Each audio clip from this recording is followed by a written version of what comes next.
Hello mats. तो जैसा कि आपको पता ही होगा 23 का नोटिफिकेशन आउट हो गया है और फर्स्ट टाइम ऐसा हुआ है कि एसएससी ने टेंटेटिव वैकेंसी रिवील कर दी है जो कि ग्रेड सी की है 93 और ग्रेड डी में है 1114 दैट इज 1114।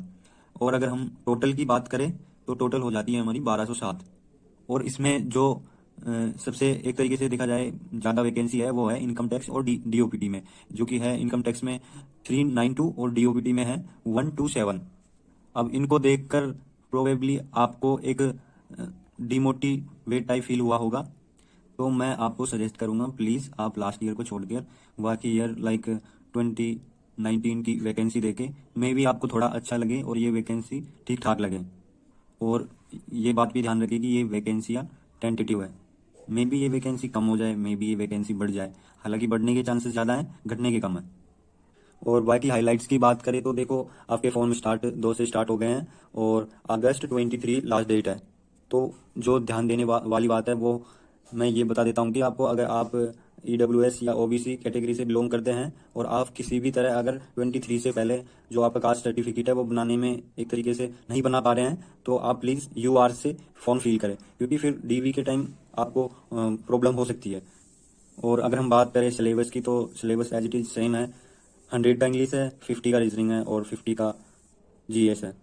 इस साल जो मेजर चेंज है वो है आपकी नेगेटिव मार्किंग है वो 1/3 कर दी गई है, जो कि पहले 1/4 हुआ करती थी।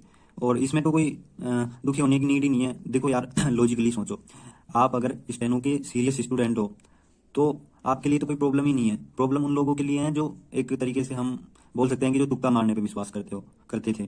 आपको तो उल्टा खुश होने की नीड है। अब जो ऐसे तुक्का मारने वाले हैं उनका काम नहीं बनने वाला, वैसे भी काम नहीं बनता था पर कभी कभी हो जाता था तो वो भी नहीं होने वाला। दुखी उनको होने की नीड है। और आप बोलोगे कि इससे कट ऑफ फर्क पड़ता है, हाँ नो डाउट कट ऑफ फर्क पड़ता है, लेकिन वो आपके लिए ही नहीं होगा कम, वो सभी के लिए होगा। तो सारी कट ऑफ ही ऑल ओवर कट ऑफ ही डाउन रहेगी तो आपको इसमें घबराने की नीड कहाँ से है। देखो और बाकी चीज़ें तो देखो एज इट इज सेम है, तो उन पे तो क्या ही बात करें, जो मेन थी वो हमने बता दी। और अब हम बात करें कि फॉर्म फिल करते टाइम किन किन चीज़ों का ध्यान रखना है उनकी बात करें तो देखो जो मैंने कास्ट सर्टिफिकेट का था वो अब हम उसकी पहले बात कर चुके हैं।